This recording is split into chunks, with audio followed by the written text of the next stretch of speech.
হরে কৃষ্ণ, সকলকে ধন্যবাদ প্রণাম। তো আসুন আমরা শ্রীকৃষ্ণের কথায় আসবো।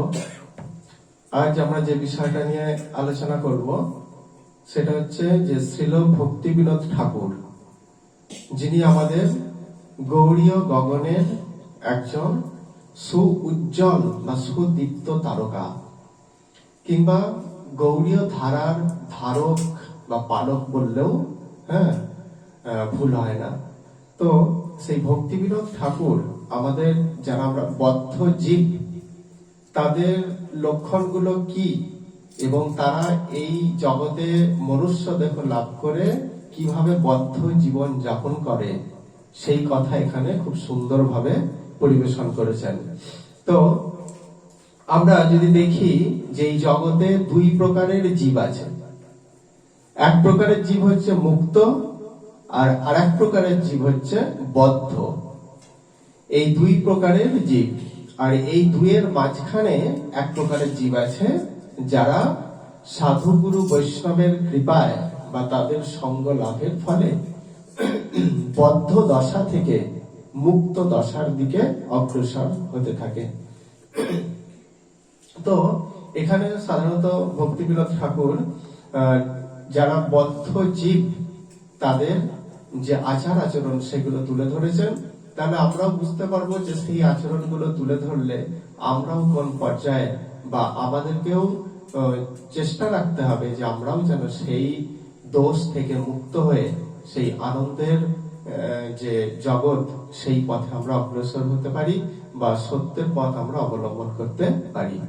এখানে শ্রীল ভক্তি বিনোদ ঠাকুর বলছেন যে আমার জীবন সদা পাপে রত, নাহিক পুণ্যের লেশ, পরের উদ্বেগ দিয়াছি যে কত, দিয়াছি জীবের ক্লেশ।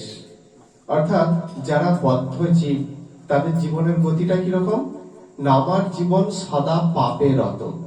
বদ্ধ জীব এরা সৎকর্ম করতে জানে না বা এদের সেই সৎকর্মে রুচি আসে না। সর্বদাই কি করে, যা কিছু গর্হিত কাজ পাপ কর্ম সেইগুলোই এরা করতে থাকে।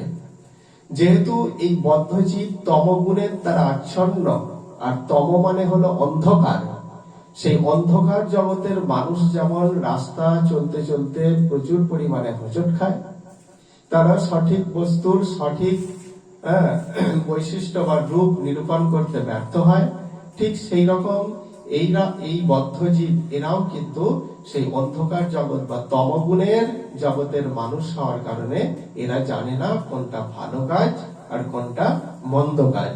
সেই জন্য এরা কি করেন না, তারা জীবনে যেটাকেই ভালো বলে মনে করে এবং সেই ভালো বলে মনে করে সেই কর্ম করতে যায়, সেইটার মধ্যেই দেখা যায় যে বিচার করে তার মধ্যেই পাপ। তারা পাপ কর্ম করতেই রত সদা সর্বদা।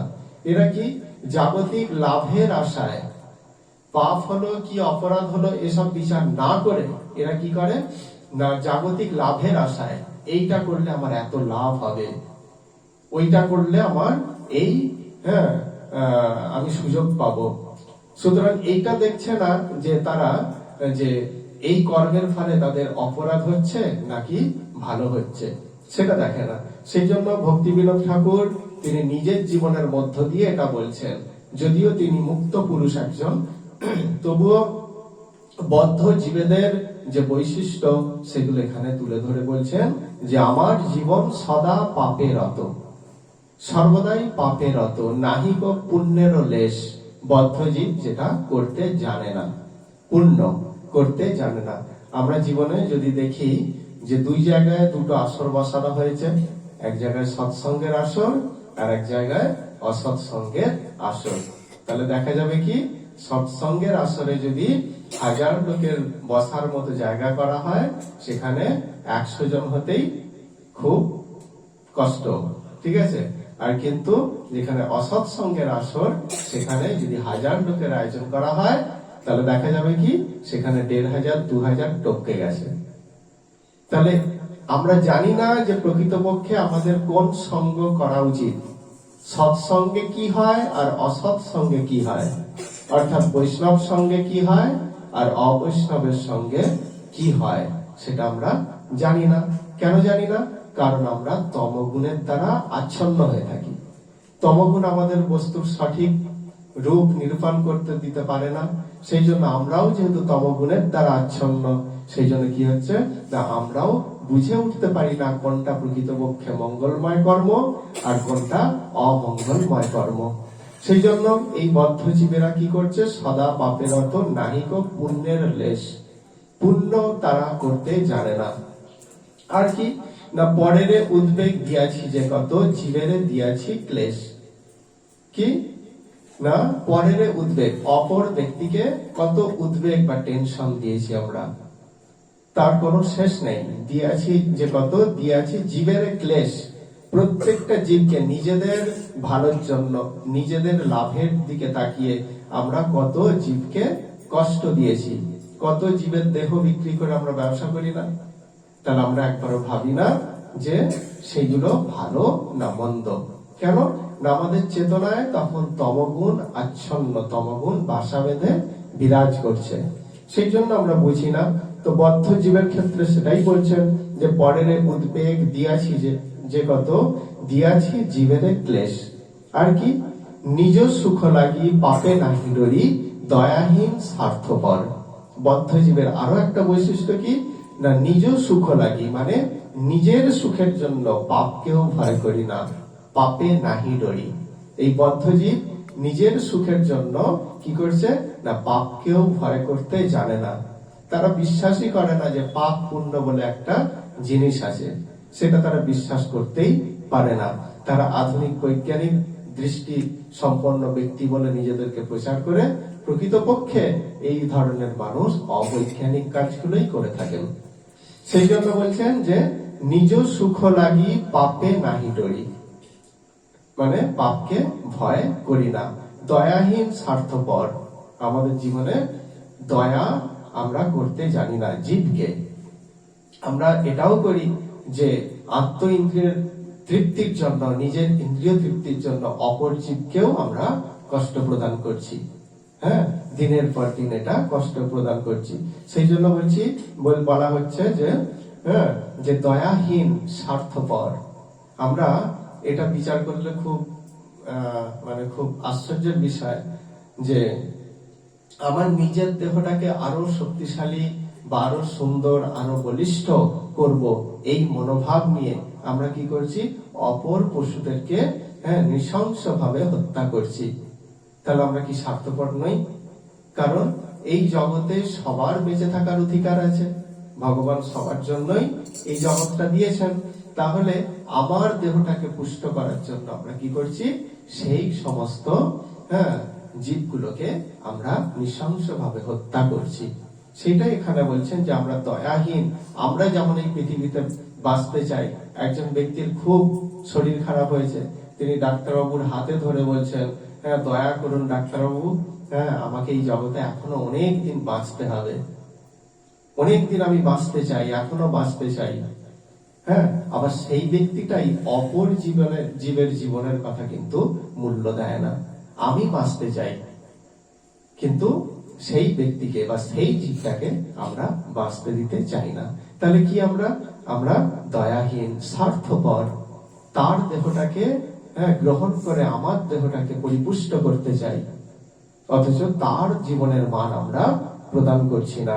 তাহলে এইটাই এখানে বলছে যে দয়াহীন, স্বার্থপর। আর কি না পর সুখে দুঃখী, সদা মিথ্যাভাষী, পর দুঃখ সুখকর।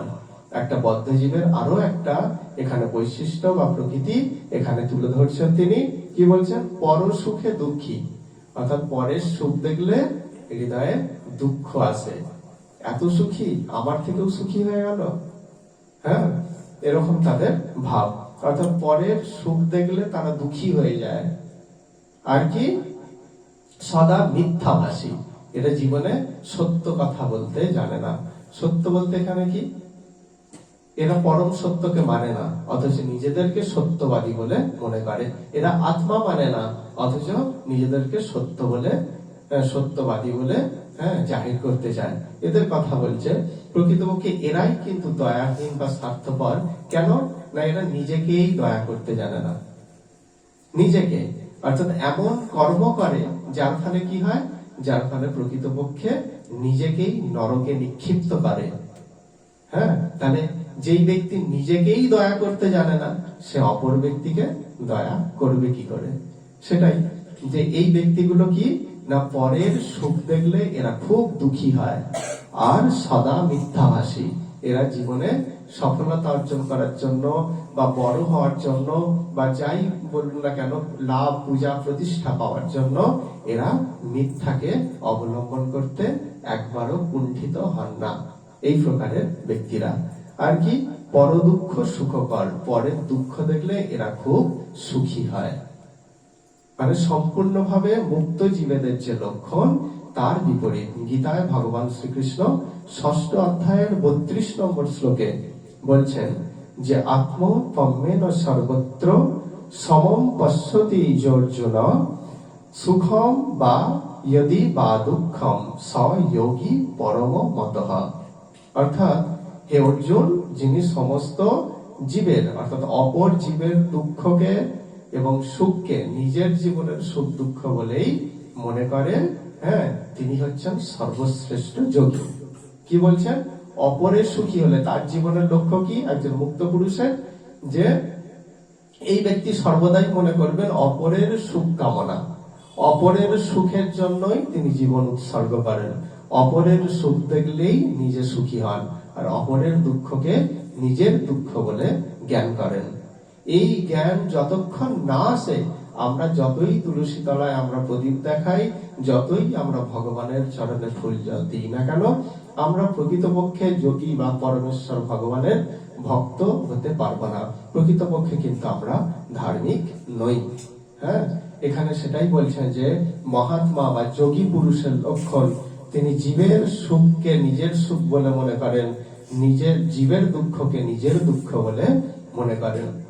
হ্যাঁ, তিনি সর্বদাই চান যে আমি যেমন থাকি না কেন, জীব যেন সুখে থাকে। শুধু নিজের বাবা মা ভাই বোন এরা নয়, অপর অন্যান্য জীবকেও তিনি নিজের মতো জ্ঞান করে তাদের সুখ কামনা করেন। শোনা যায় যে এক আচার্য গুরুদেব তার শিষ্যকে পরীক্ষা নিচ্ছেন। হ্যাঁ, তার শিষ্য কতটা জীবের মঙ্গল চায়, গুরু পরীক্ষা নিচ্ছেন। সেই জন্য গুরুদেব তাকে একদিন নিভৃতে বা একান্তে ডেকে তাকে বলছেন যে এই মন্ত্রটা আমি তোকে প্রদান করলাম, এই মন্ত্রটা আমি তোমাকে দিলাম, তুমি এই মন্ত্র কিন্তু কাউকে দিও না, শুধুমাত্র তোমাকেই দিলাম।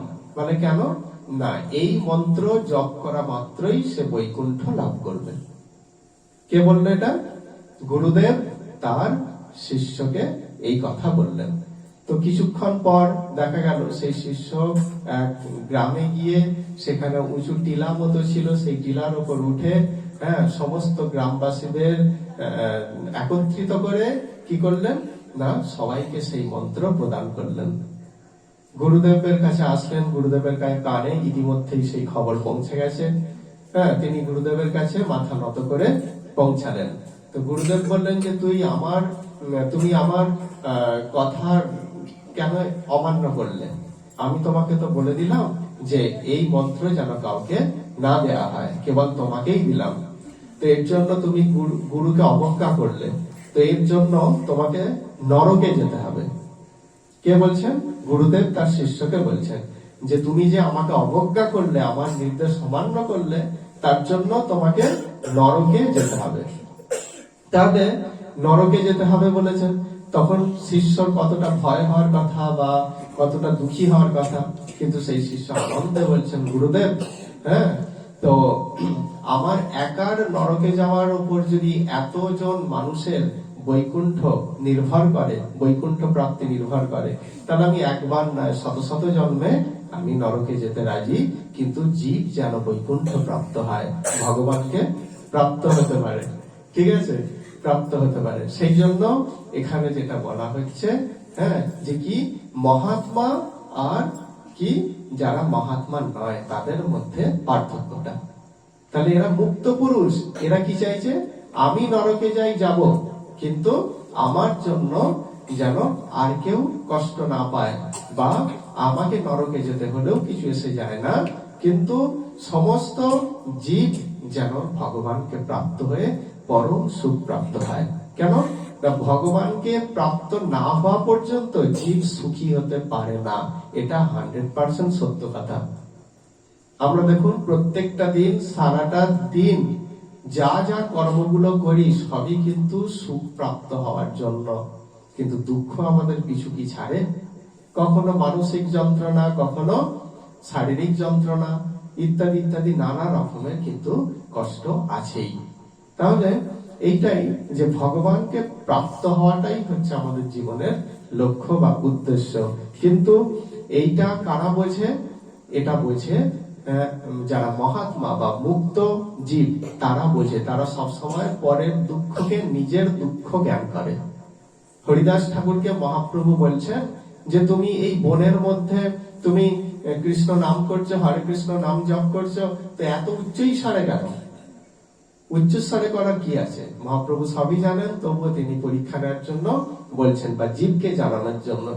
তখন সেই হরিদাস ঠাকুর বলছেন যে দেখুন, আমি জানি এই বনের মধ্যে কোনো মানুষ নেই, হ্যাঁ, সব পশু পাখি, বৃক্ষ লতা, গুল্ম, তৃণ ইত্যাদি আছে, হ্যাঁ, কিন্তু এরাও তো প্রকৃতপক্ষে সেই জীবাত্মা, এরাও তো এদের কর্মফল অনুযায়ী এই দেহগুলো লাভ করেছে। কিন্তু এখানের মধ্যে আমি একাই কৃষ্ণ এই নামটা উচ্চারণ করতে পারি, এরা কেউ পারে না। কিন্তু আমি কেন উচ্চস্বরে করি? কারণ আমার এই উচ্চস্বরে কৃষ্ণ নাম যখন করব, তখন কি হবে? তখন এদের যে কৃষ্ণ নামের যে তরঙ্গ, শব্দ তরঙ্গ, সেটা এদের কানেও পৌঁছাবে, এদের শরীরেও সেটা তরঙ্গের আন্দোলনটা পৌঁছাবে। তাহলে কি হবে?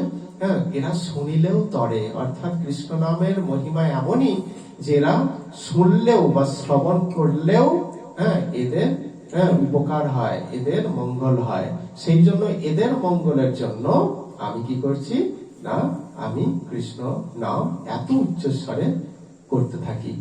তাহলে দেখুন এখানে কি বলছেন যে বদ্ধজীব পরের সুখ দেখলে দুঃখী হয়ে যায়, আর পরের দুঃখ দেখলে আনন্দিত হয়।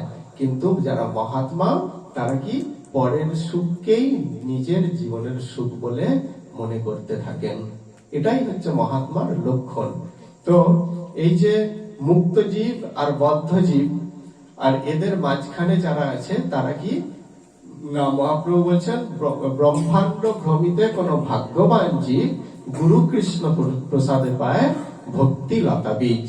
অর্থাৎ ব্রহ্মাণ্ড ভ্রমণ করতে করতে বদ্ধ জীব যখন কোন সাধু গুরু বৈষ্ণবের সঙ্গে আসে, অর্থাৎ তার সঙ্গ করে, তার মুখের হরি কথা বা দিব্য জ্ঞান তার মুখ থেকে প্রাপ্ত হন, তখন কি হয়? তখন সেই বদ্ধ জীব তখন সে মুক্ত পথে অগ্রসর হয়, মুক্তির পথে অগ্রসর হতে থাকে। তাহলে কার কৃপায়? না, একজন ভগবান ভক্তের কৃপায়। তো এখানে সেটাই বলছেন যে পর সুখে দুঃখী সদা মিথ্যাভাষী, পর দুঃখ সুখকর। এটা বদ্ধজীবের আরো একটা লক্ষণ। আর কি বদ্ধজীব আর কি চায়? না, বলছে যে অশেষ কামনা হৃদি মাঝে মোর, ক্রোধী দম্ভ পরায়ণ, মদমত্ত সদা বিষয়ে মোহিত, হিংসা গর্ব বিভূষণ। অর্থাৎ তার জীবনের অলংকার বা ভূষণটা কি? বদ্ধ জীবের কি? অশেষ কামনা হৃদি মাঝে, অর্থাৎ তার হৃদয়ের মাঝে অশেষ কামনা। এই বদ্ধ জীবের কামনা কখনো শেষ হয় না। বদ্ধ জীবের যে কামনা, এটা জন্মে জন্মে সেই কামনা চলতেই থাকে, এটা কখনো শেষ হয় না। প্রথমে আমি এটা চাই, প্রথমে কোনো মানুষের আশ্রয় ছিল না, ধরুন একটা মানুষের আশ্রয় ছিল না, গাছতলায় থাকতো।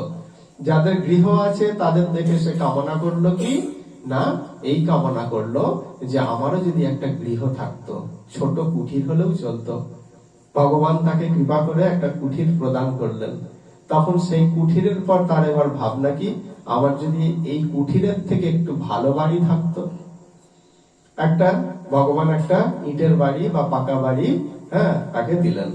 তারপর ভাবছে যে দোতলাটা করতে পারলে ভালো হতো, তাহলে দোতলাও হলো, এরপর 3 তলা হলে ভালো হয়, সেটাও হলো। এরপর পাথর বসালে ভালো হয়, সেটাও হলো। এরপর শুধু পাথর নয়, এরকম বাড়ি বেশ আরো কয়েক জায়গায় থাকতো, তাহলে ঘুরতে বেড়াতে যেতে সুবিধা হতো। ঠিক আছে, 10 জায়গায় 10টা বাড়ি, সেটাও হলো। আমার যদি এত জমি থাকতো, আচ্ছা সেটাও হলো, হ্যাঁ জমি হলো। তখন এবার ভাবলো যে এইগুলো যেন কম হয়ে গেল। হ্যাঁ, একটা জেলার সমান যদি আমার জমি থাকতো তাহলে আমি অনেক কিছু করতে পারতাম, সেটাও হয়ে গেল। তারপর ভাবছে যে না, জেলা কি হবে, রাজ্যটা যদি আমার থাকতো তাহলেও ভালো হতো, সেটাও হয়ে গেল। তারপর সে ভাবে কি, রাজ্যের পর সমগ্র দেশের যদি আমি রাজা হতে পারতাম, অধীশ্বর হতে পারতাম, তাহলে ভালো হতো। ভগবান তাও করে দিলেন। এরপর তার লক্ষ্য সমগ্র পৃথিবীকে গ্রাস করা, অধিগ্রহণ করা। ঠিক আছে, পৃথিবীরও ভগবান করে দিলেন, কিন্তু এরপর তার আশা কি, সমগ্র ব্রহ্মাণ্ডের অধীশ্বর। যেমন হিরণ্যকশিপু চেয়েছিলেন, পেয়েছিলেন, কিন্তু এত কিছু পেয়েও তার কি হলো? তাহলে বদ্ধ জীবের এই কামনাগুলোই তাকে ধ্বংস করে। আমাদের এই 3.5 হাত যে দেহটা, সেই দেহটাকে সুখ প্রদান করার জন্য আমরা কত ব্যস্ত হয়ে পড়ি। কারা না, যারা বদ্ধ জীব। কিন্তু আমাদের মৃত্যুর পরেও যে একটা জীবন আছে, আত্মা যে অবিনশ্বর, দেহটা পরিত্যক্ত হলেও, দেহটা বিনাশপ্রাপ্ত হলেও আত্মা নিত্য না, সেটা নিত্য চিরসত্য, হ্যাঁ নিত্যকাল বর্তমান। তার কথা আমরা ভাবি না। কারা ভাবে না? যারা বদ্ধ জীব, তারা সেইগুলো ভাবে না। সেই জন্য বলছে যে অশেষ কামনা হৃদয় মাঝে মোর। অশেষ মানে নাই শেষ যার, তাকে অশেষ বলা হয়। আমাদের কামনার কোনো শেষ নেই। ছাত্রদের ক্ষেত্রে, তোদের ক্ষেত্রেও বলি, কি হয়, হ্যাঁ যারা ফেল করছে তারা বলছে কোন রকম যদি পাসটাও করতে পারতাম, ঠিক আছে পাস হলো তো, 3rd ডিভিশনে কোন রকমে পাস হলো, যদি 2nd ডিভিশন পেতাম, সেটাও পেলাম। আর কি হচ্ছে, যদি 1st ডিভিশন পেতাম। আর যারা 1st ডিভিশন পেয়েছে তারা কি ভাবছে, তারা ভাবছে যদি লেটার মার্কস পেতাম। তো যারা লেটার মার্কস পেয়েছে তারাও ভাবছে 1 থেকে যদি 10-এর মধ্যে র্যাঙ্ক করতে পারতাম। তো আবার যারা তাও হয়েছে তারা আবার কি ভাবছে, যে 1 থেকে 10-এর মধ্যে হলাম, যদি আমি ফার্স্ট হতে পারতাম। যে ফার্স্ট হয়েছে সেও কিন্তু সুখে নয়। কেন না, সেও কয়েকটা নাম্বার কম পেয়েছে। ইস, আর যদি 3টে নাম্বার পেতাম তাহলে ফুল মার্কস পেয়ে যেতাম, 600-600। তাহলে এখানে আমাদের জীবনের কি না, বদ্ধ জীব যারা আমরা, আমাদের জীবনের এটাই গতি কি না, আমাদের জীবনের কামনার শেষ নেই, কখনো শেষ হয় না। সেই জন্য কামনা বা আশার কখনো আমাদের শেষ হয় না। সেই জন্য আমাদের আচার্যরা বলছে কি, আশার মুখে দিও ছাই। এই আশা পূরণ হবে না কোনোদিনও, কোনোদিনও পূরণ হবে না। সেই জন্য আশার মুখে ছাই দাও, দিয়ে কি করো, কৃষ্ণ নাম করো, কৃষ্ণের ভজন করো, কৃষ্ণ সেবা করো। এই কথাই কিন্তু এখানে বলছেন যে অশেষ কামনা হৃদয় মাঝে মোর। এবার কি না, ক্রোধী দম্ভ পরায়ণ, যার হৃদয়ের মধ্যে কামনা থাকে, প্রবল কামনা, আমার এই জিনিসটা চাই, ওইটা চাই, সেটা চাই। যখন পায় ভালো, আর যখন না পায় তখন কি হয়, তখন ক্রোধ উৎপন্ন হয়। কামনা মানে চাওয়া, এই জিনিসটা আমার চাই। আমি একটা বড় বাড়ি দেখলাম, সেটা চাই আমার, যদি পাই তো ভালো, আর যদি না পাই, বা যদি আমার সেটা ক্রয় করার এখতিয়ারের বাইরে চলে যায়, তখন আমার হৃদয়ের মধ্যে ক্রোধ উৎপন্ন হয়। তাহলে এই সব ব্যক্তিরা যাদের মধ্যে কামনা অপরিসীম বা অসীম, তাদের জীবনে কি হয়, তারা ক্রোধী হয়। আর কি, এরা যেহেতু কামনা করছে এই জিনিস প্রাপ্ত হবো, ওটা প্রাপ্ত হবো, তাই ভগবান এদেরকে দিয়ে দেন কখনো কখনো, বা বেশিরভাগ সময় দিয়ে দেন। কেন দিয়ে দেন না, ভগবান বলছেন যে যে যথামাম প্রপদ্যন্তে তাং তথাইব ভজাম্যহম। যে যেই ভাব নিয়ে আমার ভজন করে, আমি তাকে সেইভাবেই পুরস্কৃত করি। তাহলে যে জড়জাগতিক বিষয় চায়, আমি তাকে দিয়ে দিই। এই জন্মে নয়, পরের জন্মে, এখন নয়, পরে, যখন ইচ্ছা হোক ভগবান কিন্তু দিয়ে দেন। ঠিক আছে, এই জন্য পাওয়ার ফলে, অত্যাধিক প্রাপ্ত হওয়ার ফলে এরা দম্ভ পরায়ণ, অর্থাৎ অহংকারী হয়। আর এই অহংকারের ফলে কি হয়, এই অহংকারের ফলে তাদের প্রকৃত পতন ঘটে। কেন, অহংকারের থেকে ভারী বস্তু এই জগতে আর কিছু নেই। হ্যাঁ, আপনি যদি মাথায় একটা বিশাল বড় ওজনের, বেশি ওজনের জিনিস নিয়ে যদি পাহাড়ের ওপরে উঠতে চান, মনে করেন যে আমি পর্বতের শিখরে আমি উঠব, তাহলে কি হবে, সেই বোঝাই আপনাকে নামিয়ে দেবে নিচে। কিন্তু আপনার মাথায় যদি সেই বোঝা না থাকে, আপনি অনায়াসেই সেই পর্বতের চূড়ায় আরোহণ করতে সক্ষম হবেন। ঠিক সেই রকম আমরা অহংকার নিয়ে আনন্দ খুঁজতে যাই। আনন্দ তো ওপরে আছে, মানে ভগবত বা ভগবত ধাম বা ভগবানের কাছে আছেন, তাহলে আনন্দের গতি হচ্ছে ঊর্ধ্বমুখী। তাহলে সেই অহংকারের বোঝা মাথায় নিয়ে আমরা কি করছি, সেই আনন্দ প্রাপ্ত হওয়ার জন্য প্রচেষ্টা করছি। কিন্তু প্রকৃতপক্ষে এই অহংকার আমাদের বারবার এই অধঃপতিত করে। সেই জন্য এখানে বলছেন যে তারা দম্ভ পরায়ণ, আর এর ফলেই তাদের প্রকৃতপক্ষে তাদের পতন ঘটে। আর কি এদের আরো বৈশিষ্ট্য বলছেন, মদমত্ত সদা বিষয়ে মোহিত হিংসা গর্ব বিভূষণ। এদের বৈশিষ্ট্য কি আর না, মদমত্ত সদা সদা সর্বদা এরা অহংকারে ভরপুর। বদ্ধজীব অহংকারে ভরপুর, আমার এত ঐশ্বর্য আছে, এত কিছু আছে, কিন্তু প্রকৃতপক্ষে আমরা জানি না যে মৃত্যুর পর বা দেহত্যাগের পর এই বাড়ি গাড়ি সবকিছু ভূসম্পত্তি জমি জায়গা সেই জায়গাতেই পড়ে থাকবে। আমার 2 বিঘা জমিটা সেই 2 বিঘা জমির জায়গাতেই পড়ে থাকবে, আমার বাড়িটা সেই বাড়ির জায়গায় পড়ে থাকবে। কিন্তু কি হবে শেষ পর্যন্ত, আমাকে এইগুলো পরিত্যাগ করে চলে যেতে হবে। তাই এর জন্য আমার অহংকার কি, জমি জমির জায়গা থাকবে, তাহলে আমার অহংকার করার কারণ কি? আমি তো নিয়ে যেতে পারবো না সেই জমিটাকে, বা জমিটা আমার সঙ্গে যাবে না, তাহলে অহংকার করার কিছু নেই। তবুও এরা যেহেতু তমগুণের দ্বারা আচ্ছন্ন বা রজগুণের দ্বারা আচ্ছন্ন, তাই এরা সর্বদাই মদমত্ত, মানে অহংকারে মত্ত, বিষয়ে মোহিত। বিষয় মানে জড়জাগতিক বস্তু। এদেরকে যদি বলা হয় যে তুমি সৎসঙ্গে যাচ্ছ শুনলাম প্রতিদিন, তো তুমি যদি যাওয়াটা বন্ধ করো আমি তোমাকে এই লাভ দিতে পারি, এরা সঙ্গে সঙ্গেই বন্ধ করে দেয়। ঠিক আছে, অর্থাৎ এরা কি বিষয়ে মোহিত, মানে জড়জাগতিক বিষয় পাওয়ার জন্য এরা সদা সর্বদা ব্যস্ত, বিষয় এরা মোহিত। এরা সারা জীবন সারাটা দিন কর্ম করতে থাকে কিসের জন্য না, অর্থের জন্য। কিন্তু কৃষ্ণকে ডাকার সময় তাদের জীবনে 10 বছরেও একবারও হয় না। সেই জন্য এখানে বলছেন যে হিংসা আর কি, বিষয় এরা মোহিত, আর হিংসা গর্ব বিভূষণ। এদের জীবনের ভূষণ বা অলংকারটাই হলো হিংসা আর গর্ব। যখন অত্যাধিক ক্ষমতা হয়, যখন অত্যাধিক ঐশ্বর্য হয়, তখন কি হচ্ছে, তখন এরা হিংসার আশ্রয় নিচ্ছে, হিংসার আশ্রয় নিচ্ছে।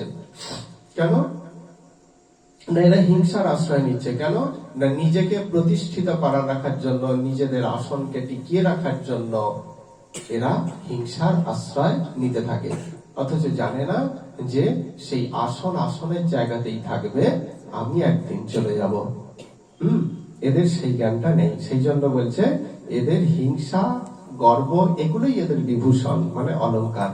আর কি, নিদ্রা নস্য হত সুকার্যে বিরত অকার্যে উদ্যোগী আমি, প্রতিষ্ঠা লাগিয়া স্বার্থ আচরণ লোভ হত সদাকামী।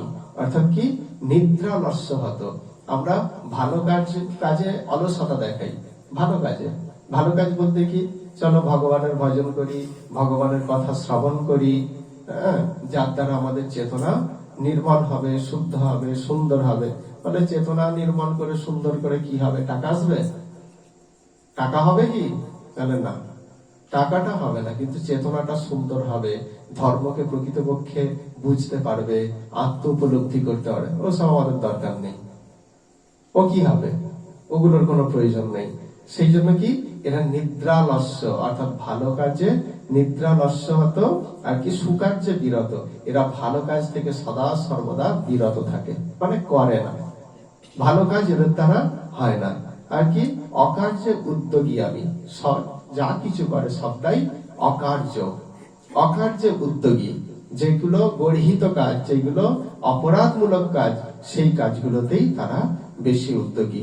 আর কি, প্রতিষ্ঠা লাগিয়া স্বার্থ আচরণ লোভ হত সদাকামী। প্রতিষ্ঠা লাগিয়া অর্থাৎ মানুষের কাছে প্রতিষ্ঠিত হব, মানুষ আমাকে ভালোভাবে চিনবে, জানবে, আমাকে দেখলেই সম্মান দেবে, আমাকে দেখলেই প্রণাম করবে, এইরকম প্রতিষ্ঠার জন্য স্বার্থ আচরণ। অর্থাৎ ভেতরে কি একটা কথা বলে না, যে মুখে মিছরি আর ভিতরে হৃদয়ে ছুরি, ঠিক আছে? তো এদের আচরণ ঠিক সেই রকম, লোকের কাছে লোক সমাজে ভালো থাকবো সেই জন্য মুখে সুন্দর কথা, মুখে সুন্দর ভাবে আচরণ বাহ্যিক দিক থেকে, কিন্তু ভিতর থেকে সে সর্বদাই মানুষকে শোষণ করতে থাকে, সর্বদাই মানুষকে শোষণ করতে থাকে। এটাই হচ্ছে এদের বৈশিষ্ট্য। সেই জন্য বলছে অকার্য উদ্যোগী আমি, প্রতিষ্ঠা লাগিয়া স্বার্থ আচরণ, লোভহত সদাকামী। লোভ, এরা লোভকে কখনোই এরা নিয়ন্ত্রণ করতে পারে না। ভগবান শ্রীকৃষ্ণ গীতায় বলছেন যে মানুষের বা জীবের নরকের 3টি দ্বার আছে, নরকের 3টি দ্বার, তার মধ্যে লোভ হচ্ছে একটা। এই লোভের জন্য মানুষ কত গর্হিত কাজ করে। সমাজকে তাকিয়ে দেখুন, নিউজ পেপার দেখুন, দেখলেই বুঝতে পারবেন যে লোভের জন্য, নিজের লোভটাকে সংযত করতে না পারার জন্য জীব কত গর্হিত কাজ করছে। কিন্তু তারা জানে না যে প্রত্যেক ক্রিয়ার সমান ও বিপরীতমুখী প্রতিক্রিয়া আছে। হ্যাঁ, সেই ক্রিয়াটাকে বা তার প্রতিক্রিয়াটাকে ভুলে গিয়ে তারা সর্বদাই লোভের বশে কি করে, গর্হিত কর্মগুলো করতে থাকে। তারপর কি বলছেন না, এর আর কি রকম, এহেন দুর্জন সজ্জন বর্জিত, অপরাধী নিরন্তর, শুভ কার্য শূন্য, সদানর্থমনা, নানা দুঃখে জড়জড়। অর্থাৎ এহেন দুর্জন মানে এমন দুর্জন যারা এইরকম আচরণ করে তাদেরকে শাস্ত্র কখনোই সজ্জন বলছেন না। কি না, এরা দুর্জন ব্যক্তি, অর্থাৎ খারাপ ব্যক্তি। হ্যাঁ, এরকম দুর্জন ব্যক্তি কাদের সংস্পর্শে এসে শুদ্ধ হয় না, সৎ ব্যক্তির সংস্পর্শে এসে শুদ্ধ হয়। কিন্তু এরা সৎসঙ্গ বর্জিত, সজ্জন বর্জিত, অর্থাৎ এরা জীবনে কখনো সৎ ব্যক্তির সঙ্গ করে না, করার জন্য আগ্রহ প্রকাশ করে না, করতে তারা, তাদের যদি হাতে সময়ও থাকে সেটাও তারা করতে যায় না। তার ফলে কি হয়, তাদের জীবনে চরম ক্ষতি সাধন হয়। হ্যাঁ, সেই জন্য বলছে এহেন দুর্জন সজ্জন বর্জিত, হ্যাঁ, অপরাধী নিরন্তর, অর্থাৎ সমগ্র জীবন এরা অপরাধমূলক কর্মেই নিয়োজিত থাকে। হ্যাঁ, অর্থাৎ সৎসঙ্গে কি হয়, আমাদের সৎসঙ্গেই তো আমাদের চেতনা বিকশিত হয়। সৎসঙ্গ বলতে গীতা ভাগবতের আলোচনা সভা, যেখানে পরমেশ্বর ভগবান নিজের মুখে আমাদের পরম মঙ্গলের জন্য যা কিছু উপদেশ দিয়েছেন সেগুলো অনুশীলন করা। হ্যাঁ, সেটাই হচ্ছে আমাদের সৎসঙ্গ। কিন্তু প্রকৃতপক্ষে এই সমস্ত ব্যক্তিরা সজ্জন বর্জিত হয়ে সর্বদাই অপরাধমূলক কর্মে নিয়োজিত থাকে।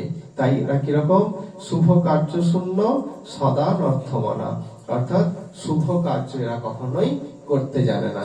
এরা শুভ কার্য শূন্য, সদানর্থমনা, অর্থাৎ সর্বদাই অনর্থমূলক কর্ম এরা করতে থাকে। এর ফলে কি হয়, নানা দুঃখে জড়ো হয়। আমি আমার রক্তের অহংকারে বা রক্তের গরমে প্রথম জীবনে অনেক কিছুই খারাপ কর্ম করতে থাকি, কিন্তু সেই খারাপ কর্মগুলোই একদিন প্রতিক্রিয়া স্বরূপ আমার জীবনেই ফিরতে থাকবে। এটা কিন্তু নিউটনের 3য় সূত্র। কি, প্রত্যেক ক্রিয়ার সমান ও বিপরীতমুখী প্রতিক্রিয়া আছে। একটা দোলাকে আপনি যত জোরে দুলিয়ে দেবেন সে ঠিক তত জোরেই আপনার কাছে এসে হাজির হবে। একটা দোলাকে যদি সুগন্ধি ফুলে ভর্তি করে দুলিয়ে দেন তাহলে সেই দোলাটা সুগন্ধ নিয়েই আপনার কাছে ফিরে আসবে। আর আপনি যদি সেই দোলাটাকে আবর্জনা, দুর্গন্ধপূর্ণ আবর্জনায় ভর্তি করে দুলিয়ে দেন, সে দুর্গন্ধ নিয়েই কিন্তু আপনার জীবনে হাজির হবে। এটা আমরা সকলেই জানি এবং বুঝি। ঠিক সেই রকম আমরা রক্তের অহংকারে যখন আমরা কি করি, নানা রকম গর্হিত অপরাধমূলক, মানুষকে কষ্ট দেবে এই রকম কর্ম যখন করতে থাকি, তখন অন্তিম পরিণতি হিসাবে সেই কর্মের ফলস্বরূপ সেই দুঃখগুলোই তাদের জীবনে ফিরে আসতে থাকে। একটা দোলা দুলিয়ে দিলে, খুব জোরে দুলিয়ে দিলে সেও তো আপনার কাছে আসতে একটু টাইম লাগে, সঙ্গে সঙ্গে তো আসে না। ঠিক সেই রকম যে এই কর্মগুলো যারা করছেন তারাও ঠিক সেই রকম ভাবেই কিন্তু ফল প্রাপ্ত হবেন সময়ের অপেক্ষায়। সেই জন্য আমাদের উচিত কি, জীবনের প্রথম থেকেই সৎসঙ্গ করে কি করতে হবে না, ভগবত চর্চা বা ভগবত অনুশীলন করতে হবে। আর যারা জীবনের প্রথম বয়স থেকে সেই সুযোগ পায়নি, তাদের কি করতে হবে? তারা যেখান থেকে পেয়েছে সেটাই তাদের জীবনের প্রথম বয়স হিসাবে ধরে নিয়ে এবার সেখান থেকেই ভগবত ভক্তি অনুশীলন করতে থাকুক। তাহলেও কিন্তু ভগবানের ভক্ত বা ভগবানের কৃপা সেই লাভ করতে সক্ষম হবেন। সেই জন্য বলা হচ্ছে, আমাদের শাস্ত্র বলছে যে যেই বয়স থেকেই মনে করবে যে ভগবত ভজন করা উচিত, সেই বয়স থেকেই যদি ভগবানের ভজন করে, ভগবানের কৃপা তার উপর সেখান থেকেই বর্ষিত হবে। শাস্ত্র উদাহরণ দেখাচ্ছে। দেখো, প্রহ্লাদ মহারাজ মাতৃগর্ভ থেকে ভগবানের ভজন করেছেন, ভূমিষ্ঠ হননি, মাতৃগর্ভ থেকে নারদ মুনির কৃপায়। তাহলে তিনি ভগবানের কৃপা পেয়েছেন। ধ্রুব মহারাজ 5 বছর বয়স থেকে ভগবত ভজন আরম্ভ করেছেন। তাহলে প্রহ্লাদ মহারাজের থেকে পরে তিনি কি করেছেন? তিনিও কিন্তু ভগবানের কৃপা লাভ করতে সক্ষম হয়েছেন। এরপর আমাদের ভরত মহারাজ, যিনি পরবর্তী জীবনে জড় ভরত হয়েছিলেন, সেই ভরত মহারাজ কি না যৌবন বয়স থেকে ভগবানের ভজন করতে শুরু করেছেন, তিনিও ভগবানের কৃপা লাভ করেছেন। আর কি অজামিল বার্ধক্য বৃদ্ধ বয়স থেকে ভগবানের ভজন করছিলেন, তিনিও ভগবানের কৃপা লাভ করতে পেরেছেন। তাহলে এইটাই আমাদেরকে দেখতে হবে। যদিও শাস্ত্র বলছে যে কৌমারও আচরেত প্রাজ্ঞ ধর্মান ভাগবতানিহ, অর্থাৎ কুমার বয়স থেকে ভগবানের ভজন করা উচিত, কিন্তু কুমার বয়স থেকে যদি আমরা সেই ভজনের রাস্তা দেখতে না পাই বা সৎসঙ্গ না পাই, তাহলে আমরা কি করে ভগবানের ভজন করব? আমাদেরকে তো দেখিয়ে দিতে হবে কাউকে। তো আমাদেরকে সেই দেখানোর মতো কেউ সেই মহাত্মার আমরা দর্শন পেলাম না, তাহলে আমরা পারবো না। কিন্তু ভগবান প্রত্যেকটা ব্যক্তিকেই জীবনের কোনো না কোনো সময় কারো না কারো মাধ্যমে এই কিন্তু সৎসঙ্গের রাস্তা দেখিয়ে দেন। এবার সেটা সে ধরে রাখবে কি ছেড়ে দেবে, সেটা সত্যি, সেটা নিজস্ব ব্যাপার তার। কিন্তু ভগবান কার প্রতি পক্ষপাতমূলক আচরণ করেন না। ভগবান সকলকে সুন্দর হওয়ার রাস্তা বা পথ দেখিয়ে দেন, কিন্তু সেই পথে চলতে হয় নিজেকে। হ্যাঁ, আমরা যখন কোথাও যাই, গিয়ে বলি যে অমুকদের বাড়ি যাব বা অমুক গ্রাম যাব কোথায়, তখন রাস্তায় যারা থাকেন তারা দেখিয়ে দেয় যে এই রাস্তায় যান, চলে যাবেন। আপনাকে কিন্তু কাঁধে করে বা কোলে করে তার বাড়ি পৌঁছে দেবে না। তাহলে হাঁটতে আপনাকেই হবে, রাস্তাটা তিনি দেখিয়ে দেবেন। ঠিক সেরকম যে মহাত্মাগণ, সাধুগুরু, বৈষ্ণবরা তারা জীবকে সুন্দর হওয়ার পথ দেখিয়ে দেন, যে এখানে তুমি সুখ খুঁজছো, তুমি আনন্দ খুঁজছো, সুখ এই রাস্তায় আনন্দ আছে, এই রাস্তায় শান্তি আছে, কিন্তু হাঁটতে হবে আমাকে। হ্যাঁ, সেটা আমাদের ভাবতে হবে। কিন্তু আমরা কি করি, সেইগুলো আমরা প্রথম জীবনেই রক্তের অহংকারে বা রক্তের গরমে আমরা কি করি, এই সমস্ত সঙ্গ সৎসঙ্গ গুলোকে বর্জন করে যত অসৎসঙ্গ, তাসের আড্ডা, জুয়ার আড্ডা, তারপরে ইত্যাদি নানা রকম পরচর্চা, পরনিন্দার আড্ডা, এই সমস্ত গুলোতে আমরা রুচি প্রকাশ করি, বা এই সমস্ত যে স্থান সেইগুলোতে আমরা যেতে আগ্রহ প্রকাশ করি। তার ফলে কি হয় না, নানা দুঃখে জড়, অর্থাৎ নানান দুঃখে আমাদের অন্তিম পরিণতি হয়, নানান দুঃখে জড়। শুধু কি তাই, মৃত্যুর পরেও আমাদের একটা যন্ত্রণাদায়ক গতি আমাদের প্রাপ্ত হই আমরা মৃত্যুর পরেও। কারণ কি, দেহটা থেকে আত্মা বেরিয়ে গেল মানে এই নয় যে এখানেই নাটক শেষ, এরপরেও আবার একটা নতুন করে নাটক কিন্তু শুরু। আগে সিনেমা হতো না, একটা সিনেমা শেষ হয়ে গেল, বেশ কয়েকদিন ধরে চলছে, তার মানে এটাই না আবার একটা নতুন আসবে। ঠিক সেরকম আমরা এই জীবন আমরা বলি যে মরে গেলেই সব শেষ, কখনোই না। সায়েন্স কি বলে, শক্তিকে কখনো কি, শক্তির নিত্যতা সত্য, শক্তিকে কখনো সৃষ্টি বা ধ্বংস করা যায় না, তাই তো। কেবল এক শক্তি আর এক শক্তিতে রূপান্তরিত হয়। আমাদের দেহকেও পরিচালনা করছে কে, আত্মা। আত্মা আছে বলে আমার মুখ কথা বলছে, কান শ্রবণ করছে, নাক ঘ্রাণ নিচ্ছে, ইত্যাদি ইত্যাদি। যখন এই দেহ থেকে সেই আত্মাটা বা শক্তিটা বেরিয়ে যাবে, তখন চোখও থাকবে, নাক থাকবে, মুখ থাকবে, কিন্তু মুখও আর খেতে পারবে না, চোখও আর দেখতে পারবে না, আর কানও আর শ্রবণ করতে পারবে না। এটা হচ্ছে খাঁচা, আর এর ভেতর যে পাখি, সেটা কি? সেটা হচ্ছে আত্মা। তাহলে সেই আত্মাটা বেরিয়ে চলে যাচ্ছে, তার মানে আমি মানব জীবন প্রাপ্ত হয়ে আমি কৃষ্ণের সেবায় লাগলাম না, তার জন্য কি হবে, আমার কি গতি হতে পারে, সেটাই আমাদেরকে বুঝতে হবে। আর এটা আমরা করি না বলেই আমাদের কি হয়, নানা দুঃখে জড়ে জড়ে হতে হয়। এখন কি হয়, এই বদ্ধ জীবেদের সারা জীবন এই সব করে বেড়ালো, আর কি না, বার্ধক্যে এখন উপায়বিহীন, তাতে দিন অকিঞ্চন। বার্ধক্যে এখন বুড়ো বয়স, ঠিক আছে, কিরকম এখন অবস্থা, উপায়বিহীন, আমার কোনো উপায় নেই। হ্যাঁ, এখন ডাক্তার মানে মাথা গড়ায় যদি 1000টাও ডাক্তার বসিয়ে রাখা হয়, তবুও কিন্তু সে মৃত্যুর কবল থেকে কেউ আমাদেরকে রক্ষা করতে বা মুক্তি দিতে পারবে না। আমরা উপায়বিহীন হয়ে পড়ি, মৃত্যু আমাদেরকে গ্রাস করবেই করবে। হ্যাঁ, সেটাই যে বার্ধক্যে এখন উপায়বিহীন, তাতে দিন অকিঞ্চন, আমি দিন হয়ে গেছি, দরিদ্র হয়ে গেছি। কেন? আমার 20 বিঘা সম্পত্তি ছেলেরা সব অশান্তি করে সব যে যার নামে লিখে নিয়েছে, আমার আর নেই। ব্যাংকের বই, সেটাও কি হয়েছে, সেটাও অন্য কারো দখলে চলে গেছে বা অন্য কারো হয়ে যাবে, আমি তো নিয়ে যেতে পারবো না কিছু, তাহলে সেটা অন্য জনের হয়ে গেল। তাহলে আমি এখন বার্ধক্যের দিন অকিঞ্চন নই কি? হ্যাঁ, আমার জীবনের সুখটাও পর্যন্ত চলে গেছে। কেন না, প্রথম জীবনে রক্তের অহংকারে শুধু ভোগ করেছি, আর ভোগেই তো রোগ, আমরা ত্যাগ করতে জানি না, তার ফলে আমাদের সুস্থ জীবনও আমরা প্রাপ্ত হই না। তাহলে এটাই হচ্ছে যে আমি এখন দিন অকিঞ্চন, আমার আর কিছুই নেই। আমি এখন কি না, ভাগের বাবা মা, বড়র কাছে 1 মাস, ছোটর কাছে 1 মাস, মেজর কাছে 1 মাস, তাহলে আমার বলে আর কি? ওই বাবা মা দুজনে মিলে তো ছেলেদেরকে ভাগ করে না যে এই 1 মাস ছেলেরা আমার আন্ডারে আর পরের মাস তোমার আন্ডারে, এরকম তো কেউ করে না। তাহলে আমরা কিন্তু সেটা করে নিই, 3 জন বা 4 জন ছেলে থাকলে আমরা সেগুলো ভাগের করে নিচ্ছি।